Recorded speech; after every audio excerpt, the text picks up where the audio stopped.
Hi, everyone, and welcome to another Friday edition of the Takedown Troop, your weekly TNA post show here at BC Wrestle Pod. My name is Mikey, El Jefe of BC Wrestle Pod, and joining me as always is, you know what? This is going to be a fun show to talk about as we always do here. But I got Radio Free Will here, who we got You lots know, of things I, to talk I about. I don't know why I'm making the Mance Warner face into the camera. It's just kind of how it happened when we went live. Oh Lord. I love it. I really, really do. So, anyways, Radio Free Will is going to be our Mance Warner for this episode. Oh, so I've left this show already. Essentially, I got to make sure to give in the friendo chat. Hello, Nick. Well, thank you for tuning in. I know he's for my East Coast folks like Will. It is getting late, so I'm not going to waste anybody's time here tonight. Varying degrees of stuff happening on TNA this week. I have some positives and I have some negatives. We're gonna try to be fair, but we also gonna talk a lot of crap. So if that is your thing, then welcome to Mystery Theater a la TNA Wrestling Edition, because that is essentially what this is every week, and it's one of the funnest things I get to do every single week. The Waldorf and Statler of TNA. Just Yes. sitting up in the balcony going like, yeah, that wasn't half good. Yeah, it wasn't half bad. What? No, I fucked up the line. Anyway, you know what I mean. Anyways, so intro really quickly. Y'all know where to find us when we go live, where to find us on the social medias. We got a merch store, bcwrestlepodshop.fourthwall.com. We also have, other fun stuff planned. But if you want to donate to help us do fun stuff during summer, because the pay-per-view schedule is now filling up. And there's a particular weekend in June where the companies thought it was a good idea to put like 4 pay-per-views on the same day, and I'm only gonna watch one of them Oh yeah, fucking live, I should say. WWE smooth move, really genius planning. You know what? We're gonna try to counter program Forbidden Door with NXT. You're not helping the cause, WWE. I was just like, you could have just had NXT do a Great American Bash the night before on Saturday, and I would have been okay with it. Honestly, I would have been here for it. But no, there's too many pay-per-views that particular Sunday, because you got Forbidden Door, you have Great American Bash for NXT, and then you have Slammiversary as well for Oh, TNA. I'm like, good God. We're gonna talk about Slammiversary because we are slowly getting matches, and I'm just like, okay, I see how this gonna go, but whatevs. Without further ado, let's just get into this episode because we got lots of things to talk about. Not really, but we gonna talk about some stuff. So the first thing that we're going to discuss is what kicked off the show proper after our recap video and the intro, where we get our first match of the evening: Edward Edwards versus BDE. This match went about the way that I pretty much knew it was going to go. Poor BDE, man. He can never catch a break. But honestly, Edward Edwards, dang well, if the system wasn't out there, we probably, I don't even want to say we would have had a different result, but BDE, the numbers was just too much. The interferences, everything was just let Eddie Edwards win because of the system interference and running amok and some shenanigans. So if I wasn't watching these episodes at work, I would start a drinking game. Every time an episode of TNA opens with the system, take a shot. Be hammered. Well, I mean, once again, you're only watching one episode at a time. So, but at the very least, it'll make, the rest of the show at least a little bit, smoother because you'll have started drinking. That's how I feel like TNA has been booking. This is like they're half. Every episode starts with system. Every episode with system promo or a system match or just it's. It's like they start the show and then they disappear for the rest of it. Yep. I'm like, this episode in particular had some egregious. Well, I mean, TNA has egregious sins week to week, depending on the severity of it all. But this episode felt so weird in terms of like when things were placed, where things were placed. And I was just like, yep, we're running to the end of the pre-tapes from Sacramento because we're doing live tapings this weekend. So, anyways, poor BDE, man. I want you to get a win, but when it's the system, you probably aren't going to win. And he did not win indeed, because Edwards picks up his victory. The system, I thought they were going to immediately beat down. They kind of beat him down, and then they surround him, and then they beat him down. I was just like, I feel like the flow of that was a little weird, but whatever. Yeah. But then we get Cesaro at home, Fabian Eichner. That is, I cannot take credit for that. I got to give that to Will here, because he's the one that said it last week. And we're going to call it, listen, I actually like Fabian Eichner. I think he's really cool. It's just the comparisons and the look and the presentation. I'm like, this is Cesaro at home. This is the Shasta version of Cesaro. Claudio Castagnoli a la Timu. Yes. So Fabian Eichner comes out shirtless and in jeans. I was like, my dude, jeans are like... And Tim's. Yes, okay? He's also rocking the Tim's. I was like, the Tim's I totally understand. I was like, we're going to stomp some fools out. But to me, if I'm wrestling in jeans, unless it is Orange Cassidy, I'm like, I feel like they would be the most restrictive thing to wrestle in. And even Orange doesn't even wrestle in like real jeans. It's like those like jogger jeans. Yeah. So Fabian Eichner does take out some of the system, but again, the numbers are too much. And then he gets beat up. And then Leon Slater, with a really nasty looking kick to Cedric Alexander when he was running up there, I was like, oh, Cedric almost ate the barricade on that landing too. I was like, don't hit the barricade. Oh, you almost did. Oh, no. And then, of course, the baby faces proceed to take out the system. So we're probably going to get a multi-person match with BDE and Fabian and Leon Slater versus the system. I'm like, okay, sure, why not? Oh, yeah, okay, TNA, answer me this. Why have a bad guy, a heel stable like the system, if you're not also going to establish at least a loose confederation of baby faces that is going to be similarly reliable rather than this sort of revolving door of whoever's new this week? It's a ragtag of people, and I'm just like, let's be real. This is a placeholder until Moose ends up coming back from whatever he's doing. Mm-hmm. Because this is the other thing.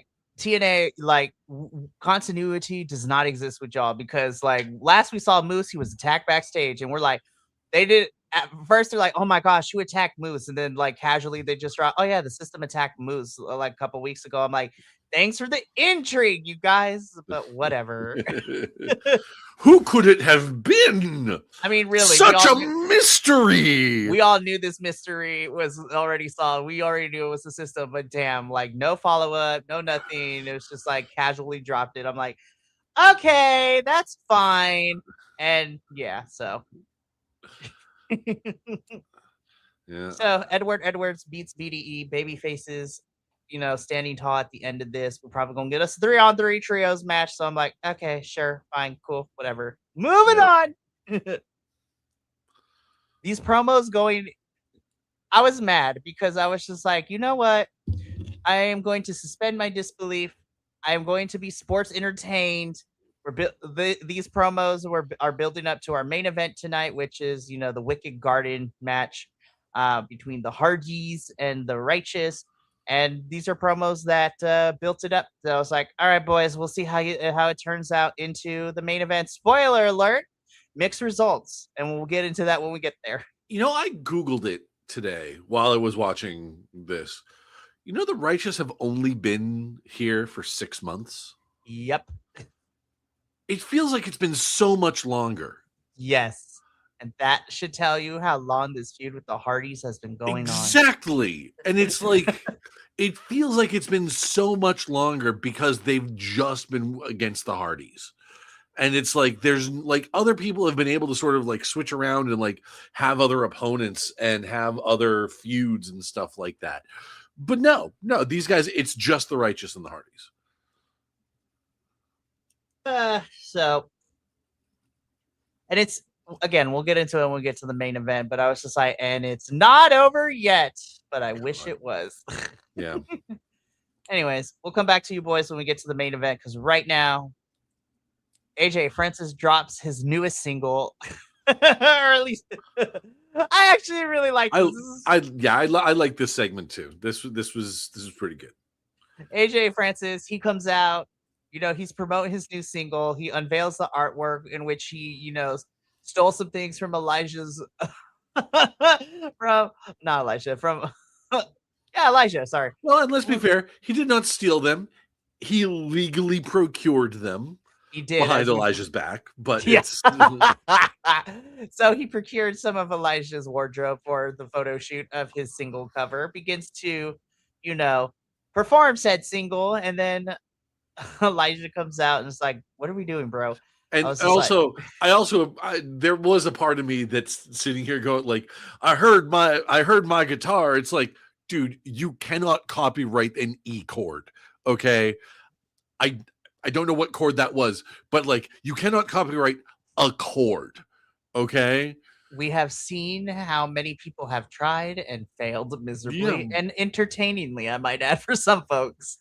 It's like, I'm going to copyright a G sharp. Like, no. Eat shit. So Elijah comes out. He's like, bro, what the heck? Why are we doing this? And then we learned that AJ Francis has procured a lot of things through some paperwork. And so essentially, and I quote AJ Francis on this, I own yo ass, end quote. And then AJ Francis beats up Elijah. I'm like, baller, I'm actually kind of here for this. I did appreciate how he called it both Elias, Elijah, and Ezekiel. That was pretty clever. We love callbacks in wrestling. We truly do. Yep. So Elijah bloodied forehead a little bit with this paperwork. AJ Francis. Forehead. It wasn't his forehead, and that's I was actually a little concerned about that because when AJ hit him, he kind of hit him with an open palm, right? And he was Elijah was bleeding from his ear. Oh, that's not fun either. Yeah. So I was like, I was honestly a little worried that he might have like perforated an eardrum or something. Man, well, basically what happened with Cody against fucking Fiend guy. Bray Wyatt. No, not the Fiend. Fiend.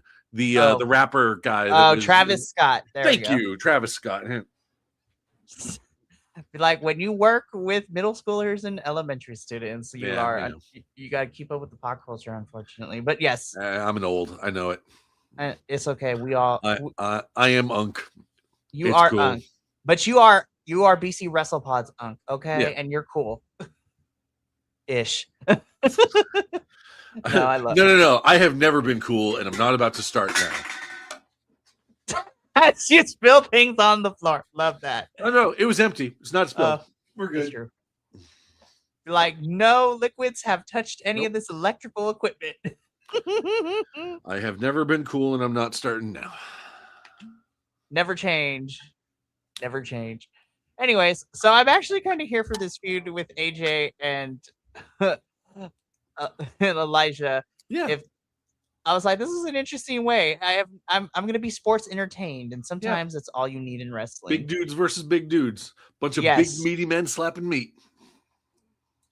I mean, I said this last week when I did the show last week and like during the Champions Challenge with the men's division and seeing Elijah and Mike Santana square up, I'm like, my God, those are some big meaty men's.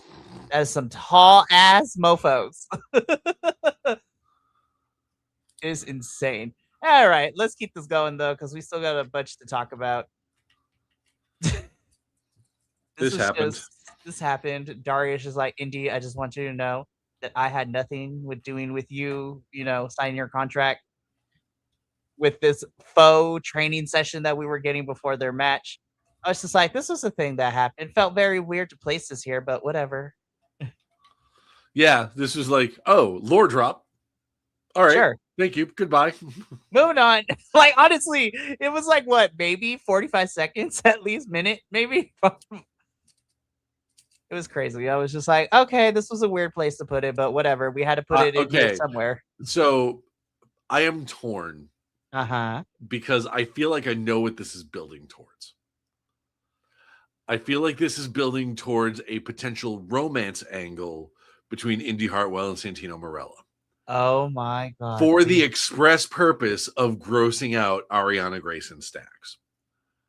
See, Like I'm also torn it's got because to I'm be like, that. It's got to be the kind of thing of like, oh, that's gross. How dare you? And it's like, oh, you don't like it when people make out in front of you. let's do it even more. Interesting. It's and like I know I don't know what Santino's marital status is, and obviously it's just a kayfabe thing, but like it's and it I don't know. I'm torn about that. I like I'm also torn it because I'm would like, it ew, would be nobody wants to see that. But it would be am I here to be entertained? Yes. it would be funny, and the reason I'm not okay with it is because it's number one, inappropriate workplace behavior. Number two, it's kind of giving shades of Vince McMahon in the Attitude Era, uh, and where's HR? and to borrow a line from one of my favorite video essayists on YouTube, what can I say but yikes? Yes, you get one of these for that reference. Oh my goodness. But yeah, I was like, HR, we need you to do your job. Yeah, Please, no. But I agree with you. I'm torn. But I was like, I think it would be funny, but it's yeah, also giving shades of things that we did not like any mhm. time before this. Like, Yeah, exactly. anyways. Also, Daria, I don't know if it's your on purpose or what, but every week those shoulder pads are getting sharper and sharper. Like, I was like, It's built. we're almost It's at the level of a Power Rangers villain at this point. it's building to a foreign object. Like that's you know what it's going to be. It's her she's gonna when she gets back in the ring, she's gonna start using the coffin drop as her finishing move, but with those shoulder pads, it's got the extra power. Ultimate power. Honestly, if she turns into like an anime villain, I'm here for it. Not gonna lie. You know what? If Daria right here leans into being like, oh my gosh, why am I? Why am I? You want her to be the wrestling Rita Repulsa? Yes. Just throw the voice just because I'm like, girl, we're almost there. Then I would be in more than I already am. Oh man, but this was the prelude because after this we hear from Elena and I'm like, girl, I forgot we were on TV last week. I'm not gonna lie. I was like, she talks about how she's the best knockout and she's better than all these girls. I'm like, damn girl, I wish you get more TV time, but no, I don't agree with you there Yeah. because they don't utilize you a lot and it makes me mad. I was like, I want people to like you because I know what you're capable of, but you don't get enough chances to do so. So whatever. Yeah. Anywho, now we get into this match. Yep. I was not as mad at this match that I thought it was going to be. It was fine. It was whatevs. I was just like, I thought it could have been a lot worse. I'm gonna be real. Yeah, it could have been a lot worse, and like I'm not a fan of 3/4 of the people in this match. And like and even Santino, it can be sort of diminishing returns. Like he's kind of he's a bit of a one note joke. It's a good joke, but it's still kind of one note, you know. I will also state for the record, as I was watching this today, I have been going through some sort of mental health stuff this week. And I'm like, it's like the depression, like it's not like the depression is not like why bother levels, but it's more like why does everything taste like mashed potatoes level. So it's like if I'm feeling I'm like I have a feeling I'm not sure if this episode of Impact contributed to the depression or if the depression led to my opinions on this entire episode just being 5.5 out of 10 across the board. Meh. It's you know what? That's very fair. And sometimes I understand where you're coming from, Will. I really do. Because sometimes I'd be like that too. I'm like, I was just like, it's in the moment. It's just like, man. And then afterwards, I'm like, wasn't as bad as I thought, but I still have some issues. Yep. So, but I'm gonna agree with you here because I was like, even if I was like, I'm not. I wasn't in your situation this week, but even then, I already was not feeling this feud to begin with. Yeah. And this match didn't make me change my mind. It could have been a lot worse. I'm gonna be honest. So that's my silver lining for this. It could have been a whole lot worse, but I was not entertained, and also it does nothing for. It was just there. Well, because they're doing the same match at Slammiversary, right? Not that I'm aware of. Okay. Because so far we only have 2 matches for Slammiversary, which we're gonna get into in a little bit. But Slammiversary is being touted that every championship is going to be on the line, and so I'm sitting here. I'm like, we got 2 weeks, so here we go. No, sorry, 3 weeks. My bad. Anyway, Santino and Indy win. I feel that we're not done with this, unfortunately. So, anyways, still hate the name Birthright. I'm just putting it out there. That awful faction name for that they're a part of in NXT. Gross. Well, I mean, to be fair, like they already used up the really good one with Legacy. That's and true. And everybody knows that if you call something the new blank, then it's doomed from the start. Like, look at the New Rockers. Look at the new Rock and Roll Express. Look at the only 2 groups that were able to get away with it is because they weren't the new something. They just happened to have new at the beginning of their name, and that those were the New Day and the New Age Outlaws. Yep. Shout out to Xavier and Kofi. Here's hoping that these boys pop up in Wembley. Who knows? We'll see what happens. That would be great. Like, here's hopefully those talks with Tony are going well, guys. Please. Anyways, let's keep this train rolling because I'm like, oh boy, what's next? Okay, I'm not gonna lie. I slept through this. That's fine. It's okay. I will say though, Mario, you kill me with this pose, girl. Right down there in the corner. that is some top-notch screenshotting. We love it. It is fantastic. Nothing really I'm gonna be honest. You didn't miss much, Will. So I'm gonna give you my quick recap. The Elegance girls and concierge George Iceman are trying to figure out why Mr. Elegance wants to fight Lane Lee. And then the lights go out. Here comes the Undead Realm girls. They all run away screaming. Well, at least the Elegance girls and concierge run away screaming. And then you just have Mr. Elegance just walk off the screen, like camera, not screaming or anything, not having a reaction. I'm like, what the flip? I was just like, I know we're selling his stupidity, but dang, bro has some sort of things. And you know what? The Dead Realm girls loved it. You know, you say about Mara's pose here. I just noticed Rosemary right there. Just like, I'm going to eat the back of your skull. And then you have Allie right there holding onto the shoulder. It's just like, baby, we got to talk.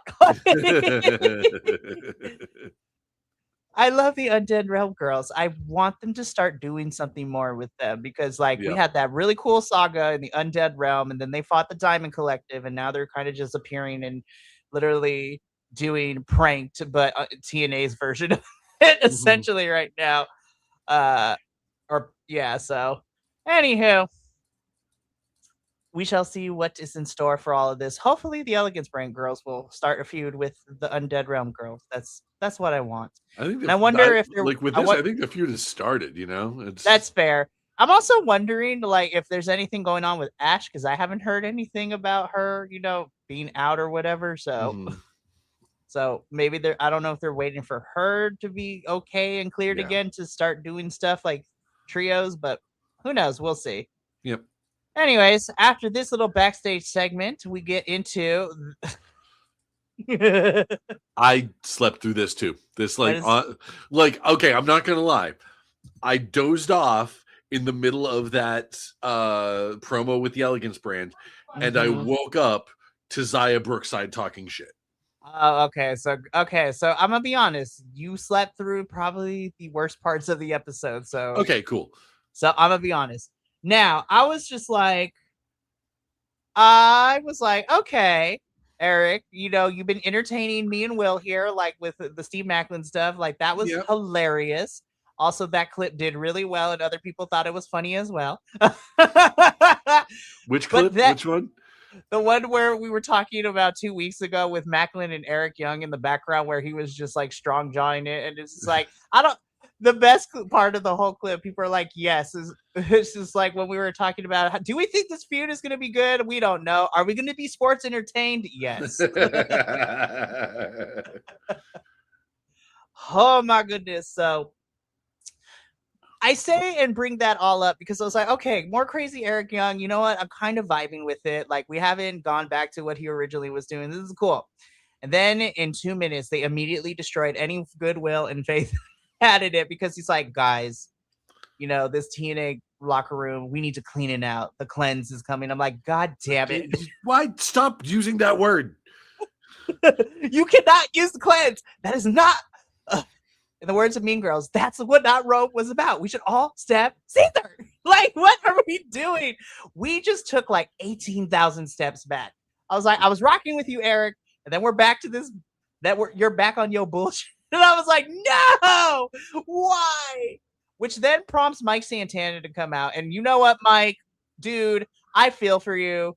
I think you just having a good time and you just chilling. We don't know if you're going to resign after your contract expires in July, but like, he just be here, be chilling, fighting people. And I'm like, you know what, Mike? I feel you for this one. Because then Mike comes out and he talks about, it's like, what the heck are you talking about? You're saying that the locker room, the fans, everything is just wrong. You're wrong. And then Eric Young low blows him and stands for the title. We're going to get the championship match sometime within the next couple weeks, if not at Slammiversary. And I'm just like, all right, Eric. Like, I was rocking with you until this promo. And I'm like, damn it. So I did go back and watch the clip of this on YouTube. And did Ricky Sosa just move on?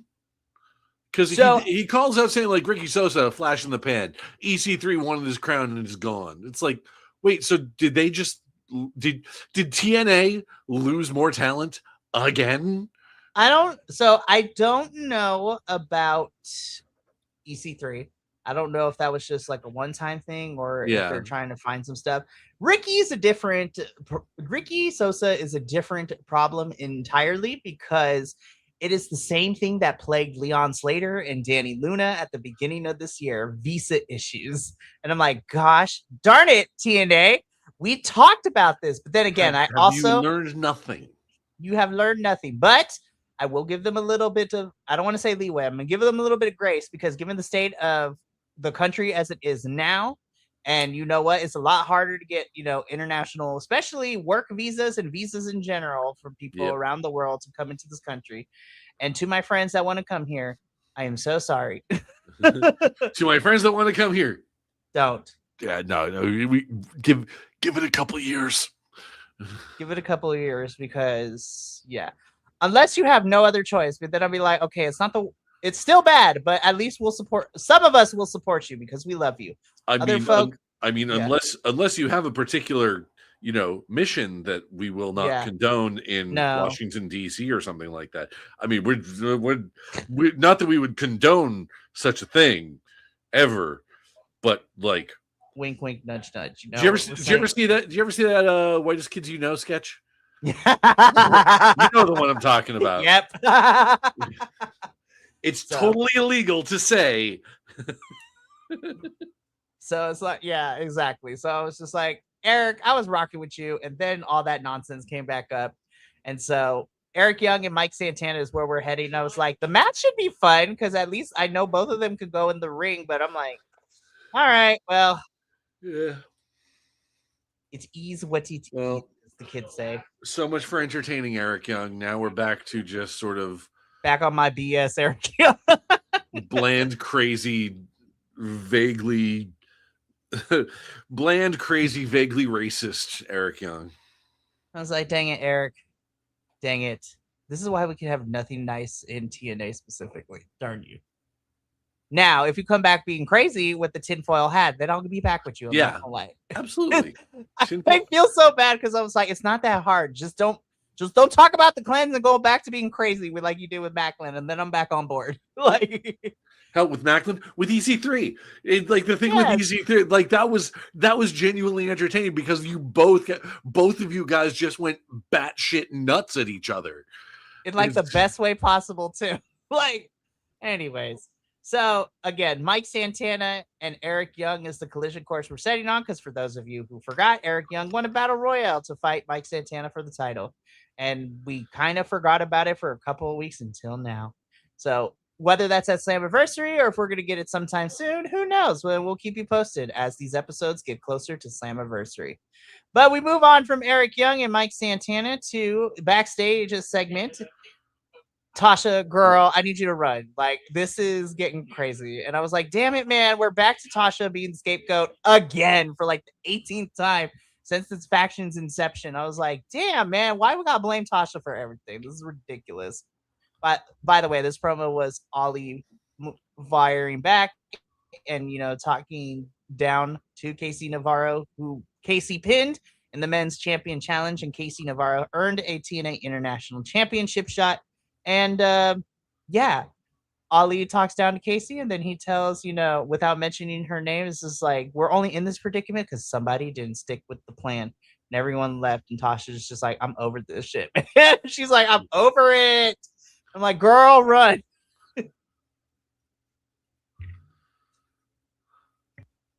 Yeah, another one I slept through, so I have no context for this one. No, but Mr. Scott... But Mr. Good Hands over here, I was like, why are we doing the impersonation of The Rock with his eyebrow raised? Oh no, see, that's not what it immediately reminded me of the meme of the guy in the yellow suit, like coming around the corner, like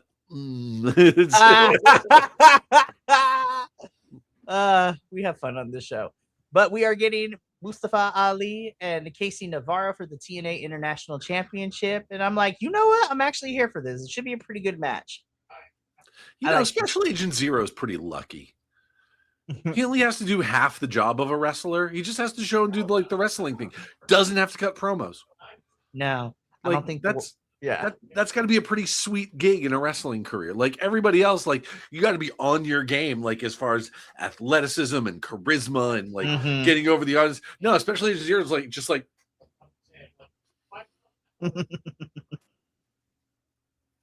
Special Agent Zero is a great wrestler for the exact same reason that I am a terrible bouncer. I was a bouncer at a bar for a year or one season, I guess, and really? It was Halloween season in Salem. Yeah, tell me about it. I hear Halloween, and I'm like, oh. Well, and then I told, because I knew the owners of the bar, and they asked me if I wanted to do it. It was an under the table job, so it's like, and I'm like, you guys know that I'm not really a fighter or anything like that, and it's like, no, we know, we just need you to not talk. And it's because I'm 6'4", 300 pounds, like I'm a big dude, and like that works great as I'm sitting here like. And then, of course, the illusion is broken the minute I go like, hey, guys, can I just see your IDs real quick? Awesome. Thank you. Have a great night. That's funny. So we keep teasing every couple of months. There's always some sort of dissension into Order 4. And I'm just like, what are we doing? We've gone down this road too many times, you guys. Yeah. Like, come on. Anyways, Casey. But again, Mustafa Ali versus Casey Navarro is actually... I'm excited for that. I think this is going to be a pretty good match. Hell yeah. I'm rooting for Casey, man. I'm glad that he's back. I want Casey to do well. So we keep this rolling though, because that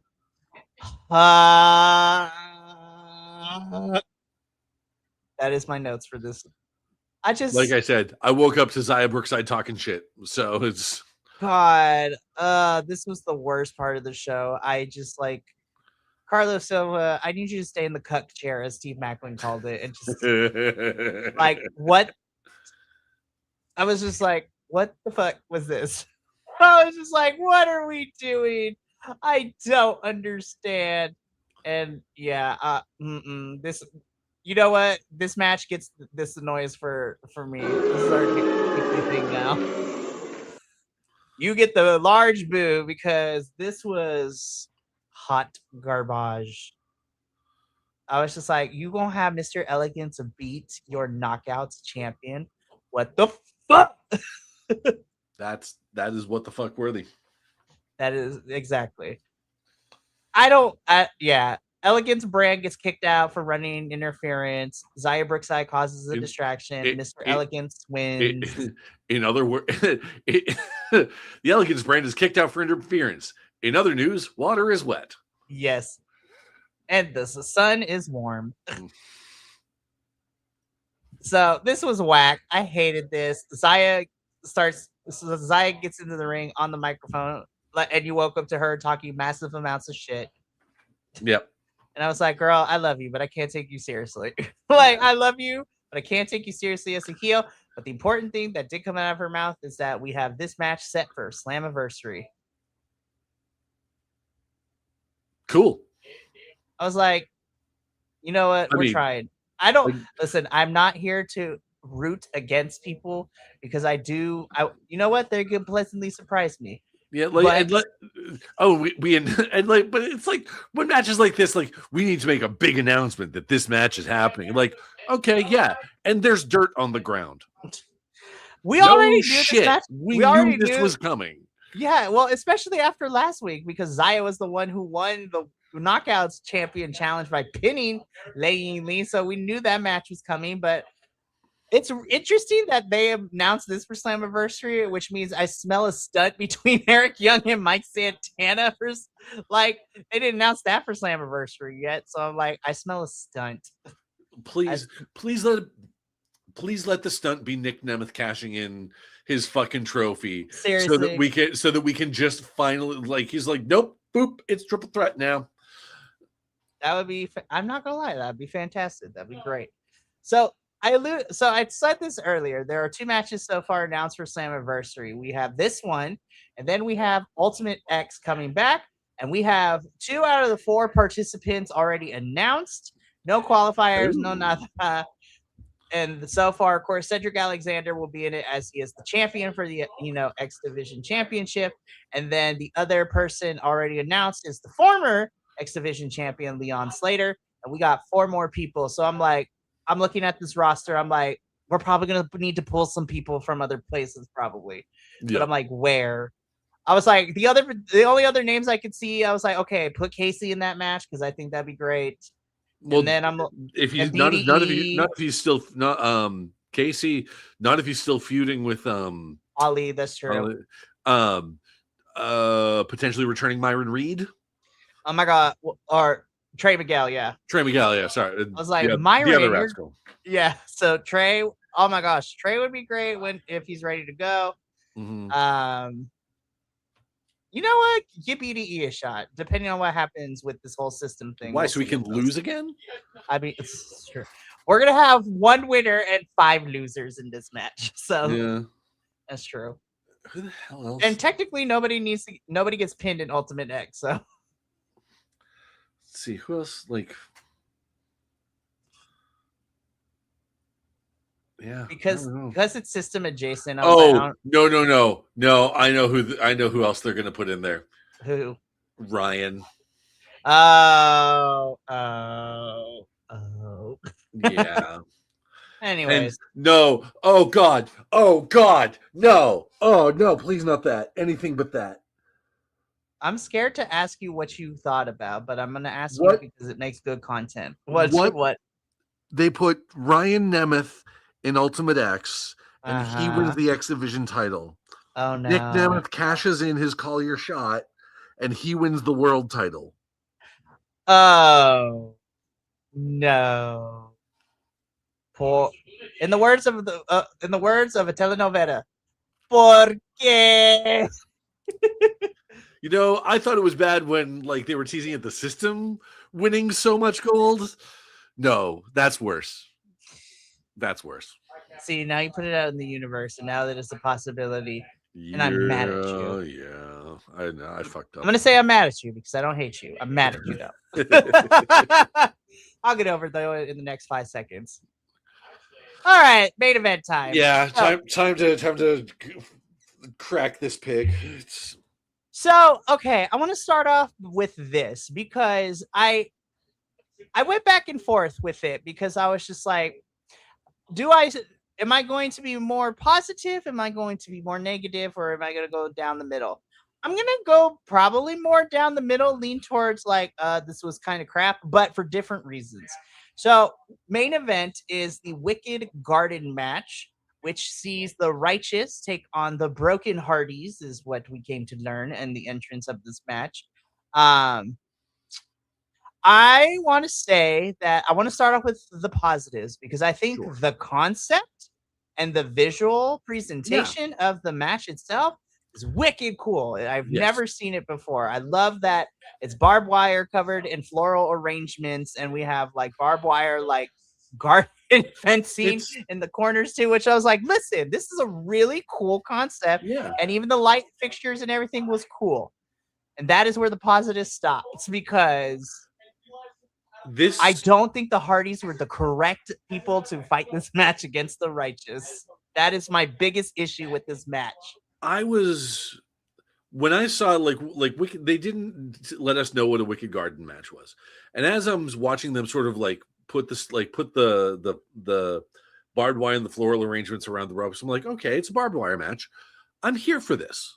I'm like, I am okay with this. You know me, I'm a sicko. I'm an old ECW fan. I'm an AEW fan. This should be right up my alley, right? This should be the thing that this should be exciting. And I'm sitting here watching it going like, why am I bored?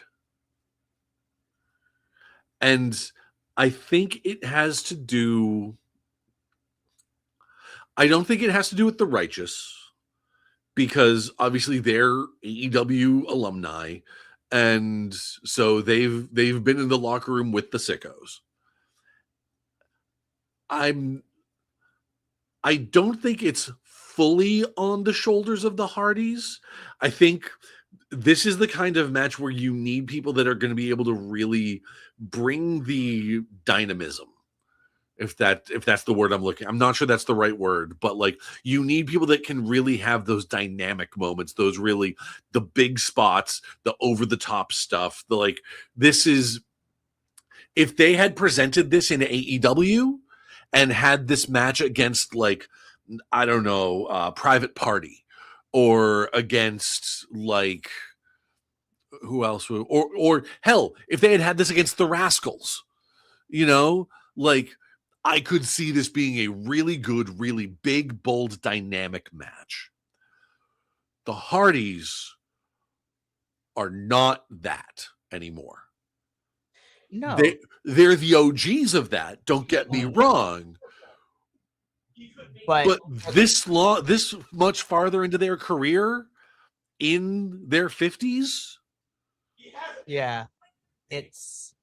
And the sad part is that the definitely showed in this match, like more so than I felt like. And we always bring it up every time we see the Hardys doing these like extreme matches in TNA over the last year and a half or so, and all that stuff. But to me, this match definitely was. I felt it the most so far, and I was like, oh, this okay. And as I'm sitting here thinking about it, you know what I would kind of compare it to? Maybe not to the same extent, maybe not to the same level of like, this is embarrassing, because the match that I'm about to reference was really embarrassing for both parties involved. WrestleMania 35, I think, Roman Reigns versus The Undertaker. Oh my gosh. And this was still at the peak of like trying to make Roman Reigns babyface. Mm-hmm. And it was I don't think that was 35, but like you know the one I'm talking about, and and Yep. God love them, the announce table is doing their best to really sell. It's like, oh, the big dog's hunting. I can very specifically remember watching that WrestleMania and thinking, this isn't the big dog hunting. This is the hunter finding a 12-point buck on the side of the road on his way home from the hunting trip, throwing it on his car and say, look what I caught. That's what, it's not quite that level because the Hardys, put it this way, the Hardys aren't as old as Taker was in that moment. Right. But we're getting there. We are seeing shades of that. We are seeing shades of the, like I've been saying for months, of like, guys, it's okay. Your legacy is secure. No one is going to be taking this away, or like if they are taking it, like someone is going to take it away at some point, but you guys are going down in history as one of the greatest tag teams ever. Hands down. 100%. Like people are saying the Hardy Boys in the same breath as the Four Horsemen, the Legion of Doom, the Dudley Boys, the Rockers, whoever, the Outsiders, like same breath. The Hardys are in that conversation, you know? And like, and I said as I was going to this, I don't put the blame entirely on the Hardys. Me neither. Also, I think this was a weird sell for a TNA crowd. Because this, like I said, this match would have been right at home in AEW. Right. This match would have been right at home in GCW. It would have been like if you had brought this to the indies and like really played it up, and once again had a different opponent besides the Hardy Boys, this match would have been fire. This would have been great. You would have been able to say like, okay, what can we do with the flowers and the barbed wire and like the it's not a credenza, but those the lattice things that they had set up in the corners. Like, what can we do with these and make it really fun and interesting and engaging? And like, and honestly, I think because of this, it all came off as a little half-baked. Yeah, and I think that's the most unfortunate part about this, because again, I'm always wanting wrestling companies to go out and try new things and to take risks, because you know you want to try new things and see what happens. Oh, and I love a signature match. Like I love something that is by definition belongs to this wrestler or this tag team, like TLC was for the Hardys and the Dudleys back in the day, even though they were always kind of garbage, I loved a good Inferno match. I mean, I understand good Inferno match is kind of an oxymoron, but like it was still a fun tweak on something, you know, like something that it was like, this is just for Kane, you know, and having a Wicked Garden match, something just for the righteous. That's really cool. I like that a lot, but I think they need to bring it back to the drawing board. No, maybe not back to maybe not all the way back to the drawing board. Just tweak some things a little bit. Yeah, like you've had this first one, and it was you need to let it marinate a little bit longer, you know, and you need to, and if you're really going to establish this as like a signature match for the righteous, you need to make the righteous look completely dominant in it. I think there was too much in it that showed too much reverence for the Hardys, and once again, I think that's because the Hardys, being as old as they are, either by instinct or by necessity, are playing it way safer than they ever have. Yeah. And in that, so that means they're not just in the sense of like they're taking less risks in their offense. It also means they're not selling as hard. So that means like if you were to have this match with the Rascals, like you'd be like they'd be ragdolling all over the goddamn place. Like so, like you would you throw Myron Reed, and once again, I know AEW, but like if you throw Myron Reed into Dutch and have him hit that death walks into that lattice thing, and you make him sell that shit. Exactly. And I'm thinking of like, and obviously I don't want to just put random people, but like looking at this TNA roster that we have right now, I would need a little bit more convincing, but I'm gonna be honest. I feel like someone like a Brian Myers or even a Bear Bronson would be able to take this, especially yeah. Bear, because I was like, Bear, we have seen your work on the independents, especially you becoming a death match type of wrestler in the last year as well. I think I think the system versus the Righteous in a Wicked Garden match could actually work. Okay, you know who I think would actually work better against the Righteous in a Wicked Garden match is the Great Hands. Oh my gosh, you're right. Right, once this Both thing of with the them. Hardys ends, that's who they should feud with next. Have the Righteous turn babyface against Order 4. Yes, and take them down. Yeah, see, TNA, it's not that hard. Seriously, it's really not. So to kind of finalize, well, our thoughts, and you can tell me if I'm right or wrong on this. We love the concept, and the presentation is really cool. But there are some things that need to marinate for a little bit, and finding teams that can actually sell. Bet I don't want to say right because that's not the right word, but sell a bit better for the Righteous and just over big spots in general. One last nitpick to make. Mm-hmm. The Lily of the Valley spot didn't land. Mm-mm. That I was was like, like, I understand what you're going for here, but no, we don't need that.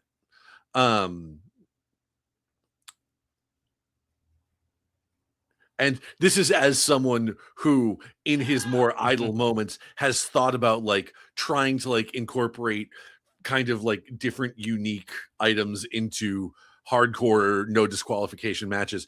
I've always thought that someone should implement hot sauce. Just like have someone in like the rear chin lock and have their mouth open and just like pour hot sauce in their mouth, like and like have them sell. Like that would be great. That would be hilarious, I think. like pretend like have them sell that as ghost pepper hot sauce. It's Yeah, like, exactly. yeah, that Scoville scale would be off the charts. Yep. But again, the concept of the Wicked Garden match is really cool. I don't want it to not come back again because I do think it's different and it's fun. But just have a couple things to marinate a little bit, certain spots be reevaluated, and yeah. Sure. So, but for our first outing, I was gonna be like, you know what, you done good, pig. You done good. For me, it like as an initial outing and sort of a proof of concept, I'm gonna give it a C+. I agree with you. I was just like you done good, pig. It shows, it passes and it shows potential, but there's a lot of room for improvement. Oh, 100%. And hopefully the only way we can go up. Now, the last thing I do need to talk about this, because the Righteous do pick up the win over Matthew and Jeffrey here, but the lights go out and they disappear. So I'm like, it's not over. Or maybe they're going to take some time off and then, then we can revisit this. But this feud has been going on for 6 months. Yes. I was like, please let this be done. But it's probably not. Anyways, well, we made it to the end of another TNA show. You know what? We talk a lot of smack. We do criticize some things, but listen, I wouldn't be here if I didn't find entertainment in TNA sometimes. And it's I can't remember if I've made this point on this podcast before or not, but it's a thing that's been on my mind a lot lately. As an RPG fan who does not like some of the business decisions that Wizards of the Coast is making, and who is developing a game of his own, and like whenever like you get people who say like, oh, why do you always criticize the thing? Why do you always like, talk shit about, Wizards of the Coast or Dungeons and Dragons or what have you? And it reminds me of Charles Bukowski.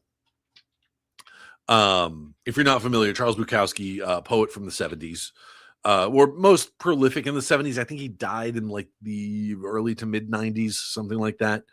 But if you're not familiar, his poetry was always very kind of visceral and bleak, like lots of sort of scatological references in the comparison of like quality of life, like talks about just being a smudge of shit on a piece of toilet paper drifting out to sea kind of thing. Like, but it's so people have always sort of pegged him as a cynic.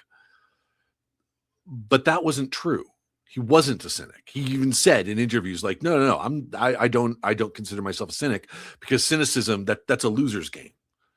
Like, if you're a cynic and you think that everything's just going to be bad forever, there's no life in that. There's no energy. There's no passion in that. And yet his art was always very negative, was always very like, this is fucked up. And the thing about that, though, is that the people that are so frequently angry or bitter or depressed or any of these other negative emotions, 99 times out of 100, I would say, it's because they do love a thing and they want it to be better. They wish it could be better. They remember when it was better. And they want to see it become better in the future, you know? And they can sort of point out like what would make it better. And so, yeah, that's why we talk shit about wrestling. It's like, that's why I consider myself the chief hating officer of TNA, because I know TNA can be a great promotion. This was the home of AJ Styles and Petey Williams. This was the okay. I know everybody complains about the Canadian Destroyer being overplayed. This is the place where it was invented. And Samoa Joe and Christopher Daniels, and there have been some legends that have come through here. There have been some shitty legends that have come through here too. And I just said that in terms of like the performances and athleticism. In terms of like promos, one of my very favorite promos of all time is Jay Lethal and Ric Flair. The woo off, like they're both trying to woo at each other, and it's just they both end up like throwing their jackets on the ground to elbow drop them, and it's madness and it's chaos and it's hilarious,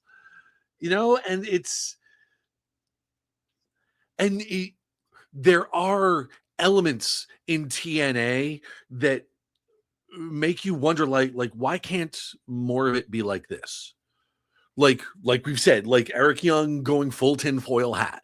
That those moments were great. Or letting him, bat shit off with EC3. Or the Undead Realm feuding with the Elegance brand. That is pitch perfect. Hell, like they even have who I think is in a prime position to be like, if they let the Hometown Man cut promos, you could have a top tier comedy act on your hands. And and I think as we're seeing in other promotions right now, comedy acts are money. It's how we're seeing it with Danhausen and Joe Hendry in WWE.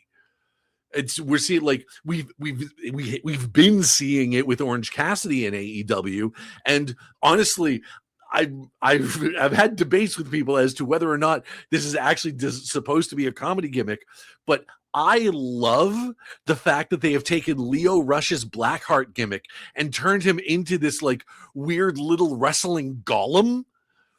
Let me tell you, that backstage segment with the conglomeration and it's how they did it is so good. I'm not sure it's supposed to be funny, but I think it's great. I'm behind it 100%. Yeah. It's is it supposed to be making us feel uncomfortable and laughing at it a little bit? Good, because it's doing that. It's people don't know what to think about him, and it's having seen Leo Rush go through a couple of different gimmicks since he's been in AEW, and I'm just having seen him do the Blackheart thing on the indies, it's dude, just go back to that, please. And that is exactly what he's doing, and it's been great. So, but yeah. So that's, like I said, having someone let the Hometown Man cut promos. so you can have that comedy gimmick, and specifically comedy babyface gimmick, because like you've got comedy heel gimmicks in here with like Mr. Elegance, but that doesn't hit the same way because they're sort of antagonizing the crowd. Like you want to be able to get this, like you want to be able to get this character here and just say the funniest stuff and have him like have the hometown man just say like I'm happy to be here in my hometown of, and like pause for a second and just sort of look around, like make sure he's like, or one of the best ones was Mick Foley, when one time he comes out to cut a promo and said the name of the wrong city, and then the next time he cuts a promo, he says, "I'm happy to be here in Cincinnati." And then he like holds up his hand to the camera and it's written on his palm, Cincinnati. It's like there are elements that we really enjoy with TNA. We truly do. And it's because we both have in different areas and in different eras of TNA, we know we can get it back to it to being really good and really, you know, I will say this and then we can wrap this up. Of all of the shows that we cover here and of all the hosts that we have, and it's not in a bad way. I want to preface by saying that because I don't want people coming after my friends on here, but I always end up getting, you know, it's always the short end of the stick. It's always the butt of the joke where, you know, people are just like, how can you watch TNA? It's crazy. And I was like, I know it's crazy, but I'm here every single week because damn it, I love it. And I know how great it can be. I just need TNA to make better decisions in certain areas. You have really good stuff. Otherwise, I wouldn't be here covering it every Friday evening for the most part, or pay to watch all the pay-per-views and watch all the shows and do report cards. And yes, I will complain about it, but it's like what Will mentioned, is that it's because we know how good it can be.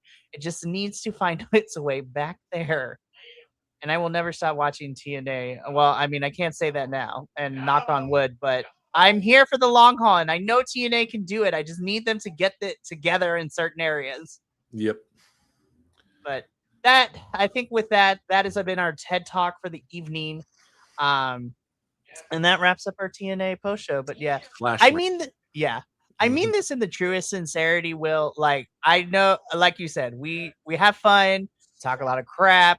We have our highs, we have our lows, but honestly, I wasn't sure how this was going to work out when I initially asked you, be like, hey, so TNA, right? Do you want to do this with us? And so like, yeah, but truly and honestly, it's really a breath of fresh air to have these types of conversations because every host that I have always brings something different.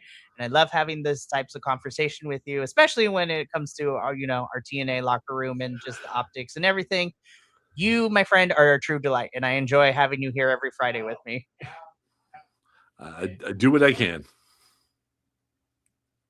And you do it well. That will do, Will. That will do.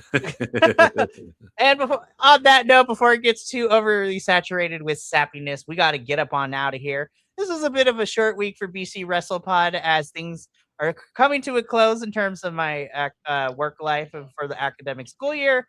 But the summer is just starting and we are kicking things off. We have a full week next week starting this Sunday. Due to different things and changes of the schedule, this is how everything is going to go down. Sunday evening is our AEW post show. Normally that's on Tuesdays, but because of certain things happening, we are going to be doing AEW's post show this week on Sunday. Monday, we get a double feature of New Japan's Best of the Super Juniors finals and Eve Pro Wrestling's 100, in which, of course, our main event is Chris Statlander defending the Eve International Championship against probably one of the craziest strikers I have ever seen in the last couple of years, Miyu Yamashita. So that match is going to be fun to talk about, as well as the rest of the show.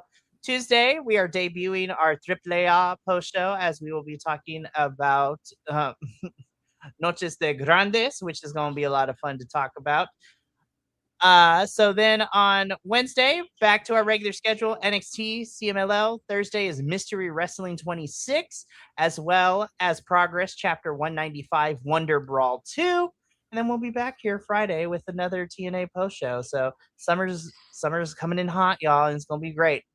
But from all of us here at BC Wrestle Pod to you at home, remember, take care of yourself, love one another, stay iconic, and more importantly than anything, you always deserve to finish your story. We'll catch you Sunday to kick off a really fun week with our AEW post show. But until then, sayonara, adios, and until next time, peace.